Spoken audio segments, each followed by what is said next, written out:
Welcome to Satya TV Telugu news బులెటిన్ల ముందుగా headlines. Tamil Nadu CM Stalin వాహనం తనిఖీ.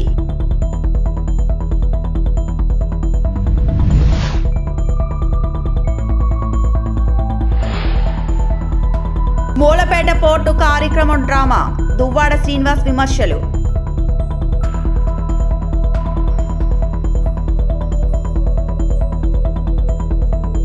తిరుమల శ్రీవారి దర్శనం చేసిన గవర్నర్ అబ్దుల్ నజీర్.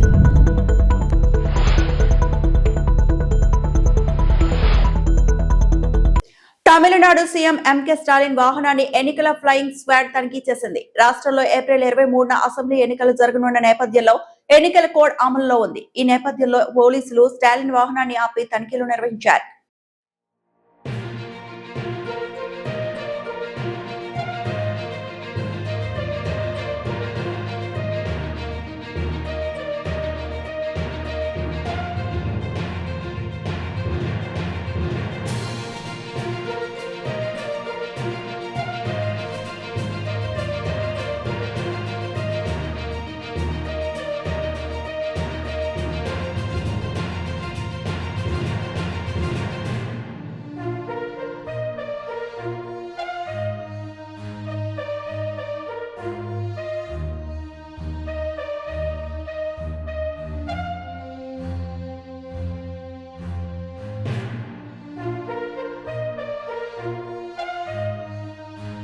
వైకాపా నేత మాజీ మంత్రి ధర్మాన ప్రసాదరావు నాయకత్వంలో నిర్వహించిన మూలపేట పోర్టుకు పోదాం రండి కార్యక్రమం ఓ డ్రామా అని ఎమ్మెల్సీ దువ్వాడ శ్రీనివాస్ విమర్శించారు. ఈ మేరకు సోషల్ మీడియాలో ఆయన ఓ వీడియో విడుదల చేశారు. పోర్టుకు పోదాం రండి అని పిలుపునిచ్చి 10 కిలోమీటర్ల దూరంలో టెంట్ వేసి మాట్లాడారని, పోర్టు లోపలికి ఎందుకు వెళ్లలేదని దువ్వాడ ప్రశ్నించారు. 40 మందికి పోర్టు లోపలికి వెళ్లి పరిశీలించేందుకు అవకాశం ఇచ్చినప్పటికీ ఆ ఆలోచన చేయకుండా అందరినీ మభ్యపెట్టి తప్పుడు ప్రచారం ఇచ్చారన్నారు. అక్కడ నిర్వహించిన సభలో నిర్వాసితులు పోర్టుకు 100 మీటర్ల రహదారి ఇచ్చి త్యాగాలు చేసిన వారి ఇబ్బందులపై మాట్లాడలేదని ఆరోపించారు. చెలో మూలపేట పోర్టుకు పోదాం రండి అని అధర్మాన నాయకత్వంలో ఈరోజు టెక్కల్లో జరిగినటువంటి సమావేశం. ఈ సమావేశానికి అందరికీ మభ్యపెట్టి తప్పుడు సమాచారం ఇచ్చినటువంటి అధర్మాన. మీరు ఇప్పుడు ఈ సమావేశానికి ముందు 5 రోజుల క్రితం నేను ఒక స్టేట్మెంట్ ఇచ్చాను. ఆ స్టేట్మెంట్లో మూలపేట పోర్టు గురించి పూర్తి వివరాలను తెలియజేస్తూ ప్రస్తుత సమస్యల్ని క్లారిటీగా చెప్పాను. ఆ సమస్యల పట్ల స్పందించాలి, అది స్పందిస్తేనే నువ్వు చేస్తున్నటువంటి ఈ మీటింగ్కి అర్థం ఉంటుంది అని నేను స్పష్టంగా చెప్పాను. ఉత్తరాంధ్ర నాయకులందరూ వచ్చారు, పారిశ్రమల శాఖ మంత్రి అమర్నాథ్ గారు కూడా వచ్చారు. కానీ ఇంతమంది నేతృత్వంలో వాళ్ళకి ఎవరికీ మాట్లాడనివ్వకుండా ఈయనే మాట్లాడిస్తూ పోర్టుకు పోదామని చెప్పి పోర్టుకు పోయినారా? పోలేదే. పోర్టుకు 10 కిలోమీటర్ల దూరంలో ఒక టెంట్ వేసి మరి ఎందుకు పోర్టుకు పోలేదు? నిజంగా పోర్టుకు పోవాలంటే వేలాది మంది ప్రజలు అవసరమా? ఉత్తరాంధ్ర మొత్తం తరలించడం అవసరమా? ఒకవేళ అలా తరలిస్తే వేలాది మంది ప్రజలు కలిసి పోర్టులోకి వెళ్ళొచ్చా? అలా వెళ్ళేటప్పుడు అక్కడ ఏమైనా అవాంఛనీయ సంఘటనలు కన్స్ట్రక్షన్ చేసేటప్పుడు చాలా ప్రమాదకరమైన పరిస్థితులు ఉంటాయి పోర్టులో. అలాంటి పరిస్థితుల్లో ఏదైనా ఒక అవాంఛనీయ సంఘటన జరిగితే అది ప్రమాదకరమని పోర్టు యాజమాన్యం ఆలోచిస్తారు, తప్పేం లేదు. కానీ ప్రజలందరికీ తెలియని విషయం ఏంటంటే 40 మందికి అవకాశం ఇచ్చారు ఈరోజు పోర్టులోకి. 40 మంది అంటే ధర్మాన ప్రసాద్తో కలుపుకొని 40 మంది నాయకులు ఉత్తరాంధ్ర నుంచి వచ్చినటువంటి అందరూ కూడా హాయిగా వెళ్ళొచ్చు, పోర్టు నిర్మాణం పనులు చూడొచ్చు, బయటకు రావచ్చు, స్టేట్మెంట్ ఇప్పుడు మీటింగ్ పెట్టిన స్థలంలో మీటింగ్ పెట్టుకోవచ్చు, మాట్లాడవచ్చు. ఎవరు కాదన్నారు? ఈ పని చేయలేదే. మరి మీరు ఇది చాలా డ్రామా. మీరు పోర్టుకి వెళ్ళి మీటింగ్ పెట్టి ఏం మాట్లాడారు మిస్టర్ ధర్మాన ప్రసాద్? పోర్టు పని ఎప్పుడు పూర్తి చేస్తారు? వాళ్ళు ఎప్పుడో ఒకప్పుడు పూర్తి చేస్తారండి. మూలపేట పోర్టులో విష్ణు చక్రం మూలపేట 2 గ్రామాల ప్రజలకు శిరస్సు వంచి పాదాభివందనం చేశాం మేము గతంలో, ఇప్పుడు కూడా చేస్తున్నాం. పాపం వాళ్ళు నిరాశ్రయులైపోయినారు, వాళ్ళకి ఇళ్ళు లేవు, వాళ్ళకి ప్రభుత్వం ఇచ్చినటువంటి నిధులతో పూర్తిగా ఇండ్లు కట్టుకోలేని పరిస్థితులు ఉన్నారు.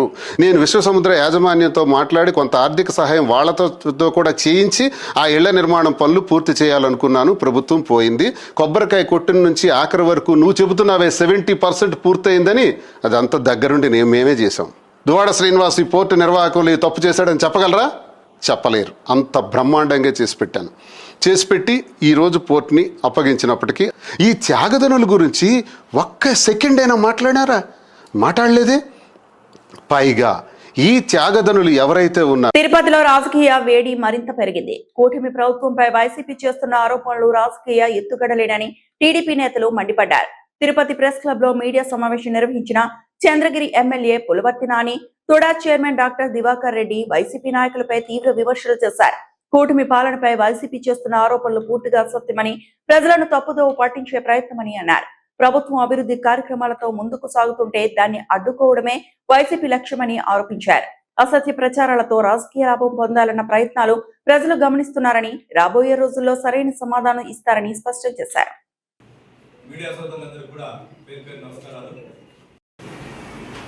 తిరుపతి జిల్లాలో మన సూలూరుపేటలో రిక్వైర్మెంట్ చేశారు. గత వైసీపీ ప్రభుత్వంలో నిలిచిపోయినటువంటి ఇల్లు మేము యాక్చువల్గా వెళ్ళి చూస్తే నిజంగా ఎంత బాగుందంటే రిక్వైర్మెంట్లో మన తిరుపతి అర్బన్లో లేదా రూరల్లో కానీ ఎక్కడైతే ప్రైవేట్ వాళ్ళు కడుతున్న హౌసింగ్ మాల్ అంతా చాలా బాగుంది.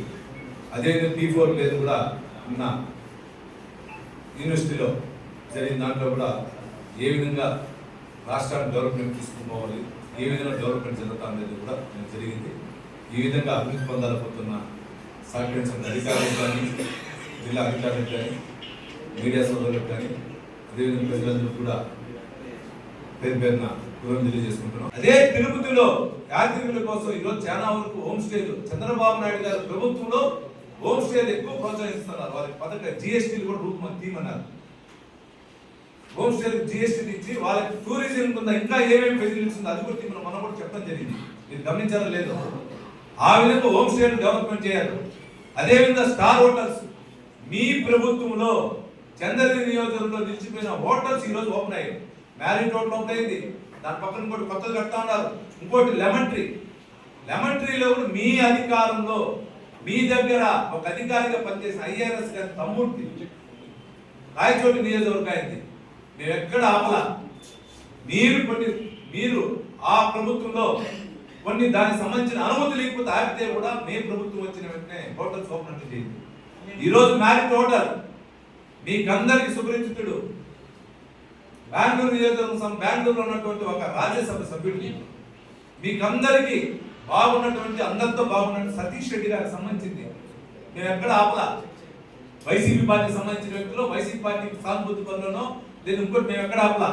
ఎక్కడ కానీ నియోజకవర్గాలు అభివృద్ధి చెందాలి, తిరుపతి డెవలప్ చేయాలనే ఉద్దేశంతో ఈరోజు మా చంద్రబాబు నాయుడు గారు, మా పెద్ద ఆయన గారు కానీ, డిప్యూటీ సీఎం పవన్ కళ్యాణ్ గారు కానీ, అదేవిధంగా ఐటీ శాఖ మంత్రులు నారా లోకేష్ బాబు గారు ప్రయత్నిస్తున్నారు. కానీ ఎక్కడ ఇట్లా చేయాల.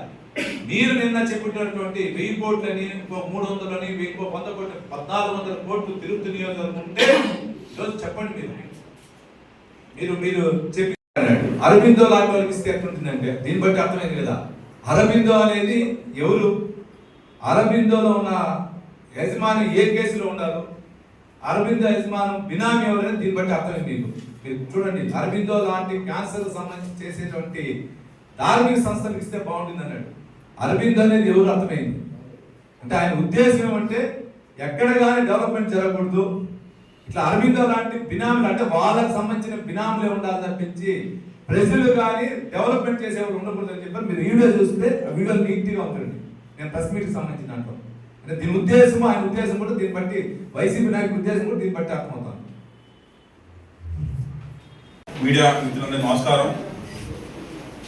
తిరుమల శ్రీవారిని ఆంధ్రప్రదేశ్ రాష్ట్ర గవర్నర్ అబ్దుల్ నజీర్ దర్శించుకున్నారు. ఇవాళ ఉదయం స్వామివారి సేవలో పాల్గొన్న ఆయనకు టీటీడీ అధికారులు ఘన స్వాగతం పలికారు. ఆలయ మహాద్వారం వద్దకు చేరుకున్న గవర్నర్ కు టీటీడీ ఈవో ముద్దాడ రవిచంద్ర సంప్రదాయబద్ధంగా ఇష్టికఫల్ స్వాగతం పలికి ఆలయంలోకి ఆహ్వానించారు. గవర్నర్ కోసం టీటీడీ అధికారులు ప్రత్యేక దర్శన ఏర్పాట్లు చేశారు. గవర్నర్ స్వామివారిని దర్శించుకొని మొక్కులు తీర్చుకున్నారు. దర్శనానంతరం రంగనాయకుల మండపంలో అర్చకులు గవర్నర్ కు వేద ఆశీర్వచనం పలికారు. ఈవో ముద్దాడ రవిచంద్ర గవర్నర్ కు శ్రీవారి చిత్రపటాన్ని, తీర్థ ప్రసాదాలను అందజేశారు.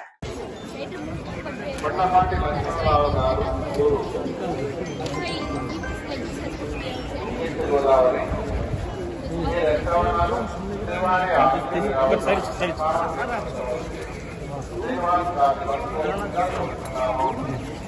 way, they won't come 21st. Now if you walk here, they'll be just crashing. తిరుమలలో స్థానిక సప్తగిరి అతిథి భవనం వెనుక భాగంలో ఒక్కసారిగా మంటలు చెలరేగడంతో స్థానికులు భక్తులు తీవ్ర ఆందోళనకు గురయ్యారు. సమాచారం అందుకున్న వెంటనే అగ్నిమాపక సిబ్బంది, టీటీడీ విజిలెన్స్ సిబ్బంది యుద్ధ ప్రాతిపదికన రంగంలోకి దిగారు. అత్యంత వేగంగా స్పందించి మంటలను అదుపులో చేయడంతో పెను ప్రమాదం తప్పింది. సకాలంలో సిబ్బంది స్పందించడం పట్ల భక్తులు, స్థానికులు ఊపిరి పీల్చుకున్నారు. మంటలు చెలరేగడానికి గల కారణాలు ఇంకా తెలియాల్సి ఉంది.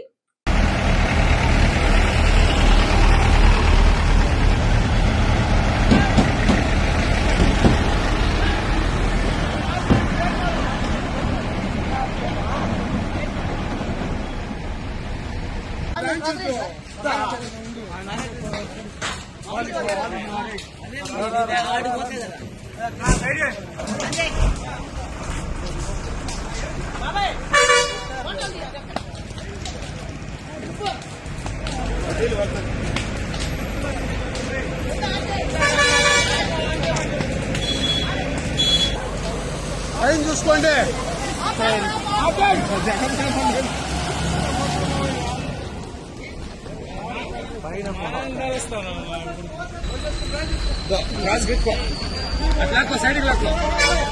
కింద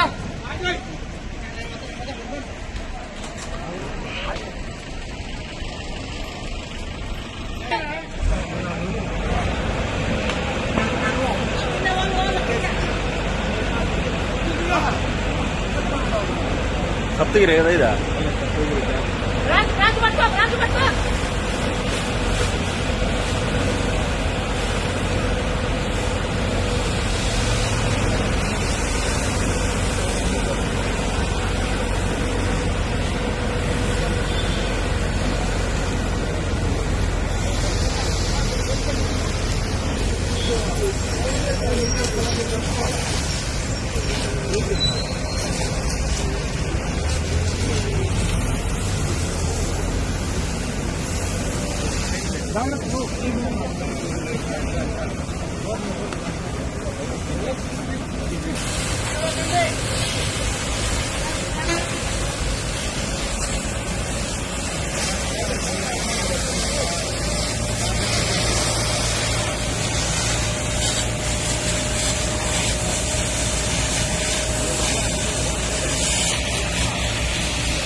అంగన్వాడీ వర్కర్స్ సమస్యలు రోజు రోజుకి తీవ్రమవుతున్నాయి. ప్రభుత్వం ఇచ్చిన హామీలు అమలు కాకపోవడంతో ఆగ్రహం వ్యక్తం చేస్తున్న అంగన్వాడీలు బెదిరింపుల మధ్య కూడా తమ పోరాటాన్ని కొనసాగిస్తున్నారు. గన్నవరం ఐసిడిఎస్ కార్యాలయం వద్ద అంగన్వాడీ వర్కర్స్ హెల్పర్స్ యూనియన్ ఆధ్వర్యంలో ఉద్రిక్తంగా మారింది. గన్నవరం ఐసిడిఎస్ కార్యాలయం వద్ద అంగన్వాడీ వర్కర్స్ హెల్పర్స్ యూనియన్ ఆధ్వర్యంలో ధర్నా కార్యక్రమం నిర్వహించారు. సమ్మె సమయంలో ప్రభుత్వం ఇచ్చిన హామీలను వెంటనే అమలు చేయాలని వారు డిమాండ్ చేశారు. ఈ కార్యక్రమంలో పాల్గొన్న సిఐటియు జిల్లా అధ్యక్షుడు కల్లా వెంకటేశ్వరరావు మాట్లాడుతూ అంగన్వాడీలు అనవసర డిమాండ్లు చేయడం లేదని, ప్రభుత్వం ఇచ్చిన లిఖిత పూర్వక ఒప్పందాలను అమలు చేయాలని మాత్రమే కోరుతున్నారని తెలిపారు.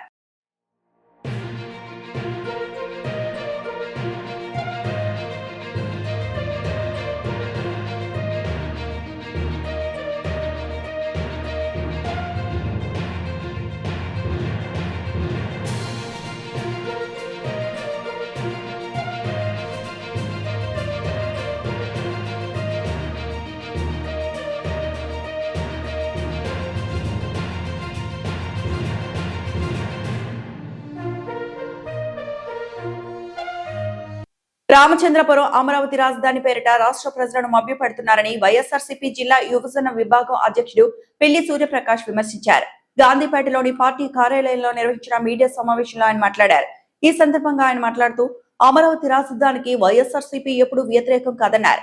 అయితే పరిపాలన వికేంద్రీకరణ ద్వారా అన్ని ప్రాంతాల అభివృద్ధి అవసరమని తమ పార్టీ భావిస్తుందని తెలిపారు. ప్రస్తుతం అధికారంలో ఉన్న ప్రభుత్వం 2028 నాటికి అమరావతి నిర్మాణం పూర్తి చేస్తామని చెబుతూ అదే సమయంలో తీర్మానం అవసరం ఏమిటో చెప్పాలని ప్రశ్నించారు. సూపర్ 6 హామీలను అమలు చేయకుండా డైవర్షన్ పాలిటిక్స్ కు పాల్పడుతున్నారని ఆరోపించారు. అమరావతి నిర్మాణానికి భారీగా నిధులు అవసరమవుతాయని, రాష్ట్ర ఆర్థిక పరిస్థితుల్లో ఇది సాధ్యమా అనే సందేహాలు వ్యక్తం చేశారు.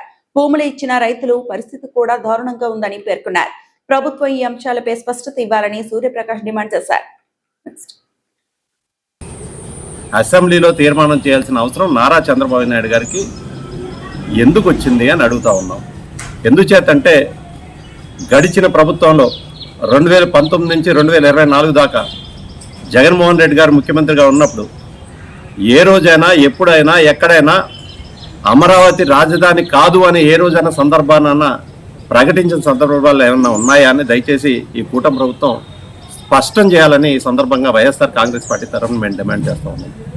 ఎందుచేతంటే కేవలం గడిచిన 5 సంవత్సరాలు జగన్మోహన్ రెడ్డి గారు అమరావతి పేరుతో జరుగుతున్న అవినీతిని వ్యతిరేకించారు తప్ప ఎప్పుడూ కూడా అమరావతి రాజధాని కాదని ఏనాడు కూడా జగన్మోహన్ రెడ్డి గారు వ్యతిరేకించలేదు. వికేంద్రీకరణలో భాగంగా అమరావతితో పాటు అన్ని ప్రాంతాల్లో అభివృద్ధి చెందాలని ఒకే ఒక నినాదంతో ఆనాడు వికేంద్రీకరణ అనేది ఆనాడు జగన్మోహన్ రెడ్డి గారు చెప్పారు తప్ప ఎక్కడా కూడా అమరావతి రాజధాని కాదు, రాజధాని అమరావతిగా ఉండబోదు అనేది చెప్పలేదు. మరి ఈనాడు ఈ కూటమి ప్రభుత్వం ఏం చెప్తుంది?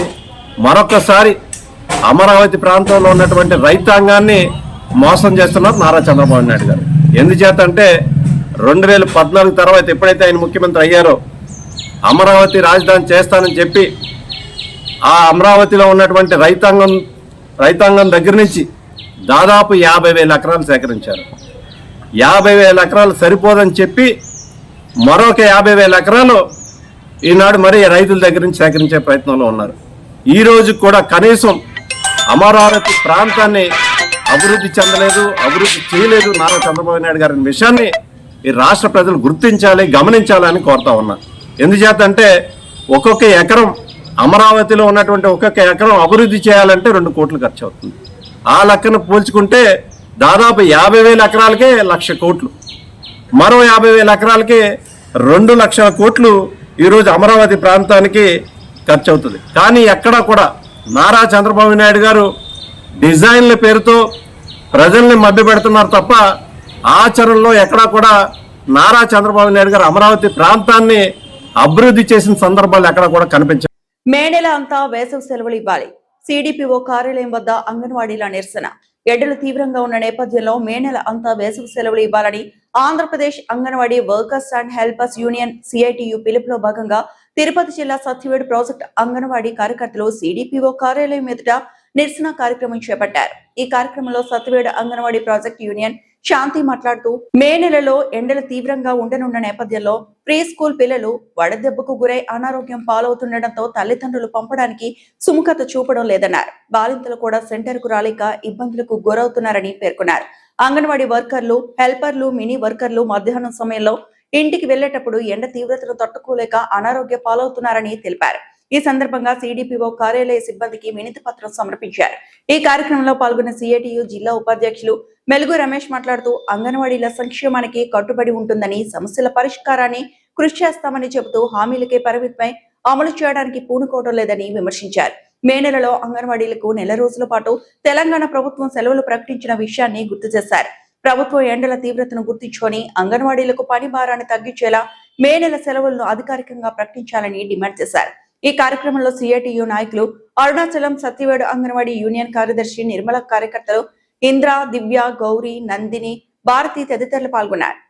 భాగంగా సత్యవేడు సిడిపిఓ ఆఫీస్ దగ్గర నిరసన తెలియజేయడం ఏమనగా, వేసవి సెలవులు రేపు నెల నుంచి బడి మామూలు ప్రభుత్వ పాఠశాల లాగానే అంగన్వాడీ కూడా సెలవులు ప్రకటించాలని చెప్పి అసెంబ్లీ సందర్భంగా అంగన్వాడీ డిమాండ్లో భాగంగా చేయడం జరిగింది. ఏ ఒక్క సమస్య కూడా అంగన్వాడీ సమస్యలు పరిష్కరించకపోగా ఆర్థిక లోటుతో ఉంది అని చెప్పి కాలయాపన చేస్తున్న ఈ ప్రభుత్వాలకి సెలవులైనా ప్రకటించాలని చెప్పి ఈ నిరసన కార్యక్రమం చేపడుతున్నాం. ఇది కూడా చేయలేనటువంటి పరిస్థితులు ఉంటే ఇంకా మళ్ళా మా బాట వీధిలోని యథావిధంగా పోరాటాలు సాగడానికి ఏదైతే రాష్ట్ర కమిటీ, జిల్లా కమిటీ ఆదేశాలు ఇస్తుందో దాన్ని తూచా తప్పకుండా అంగన్వాడీ కార్యకర్తలు పాల్గొని ఈ ప్రభుత్వ నిరంకుశ వైఖరికి నిరసనగా పోరాటాలే వీళ్ళ యొక్క భావన అని ప్రభుత్వం కల్పిస్తూ ఉంది.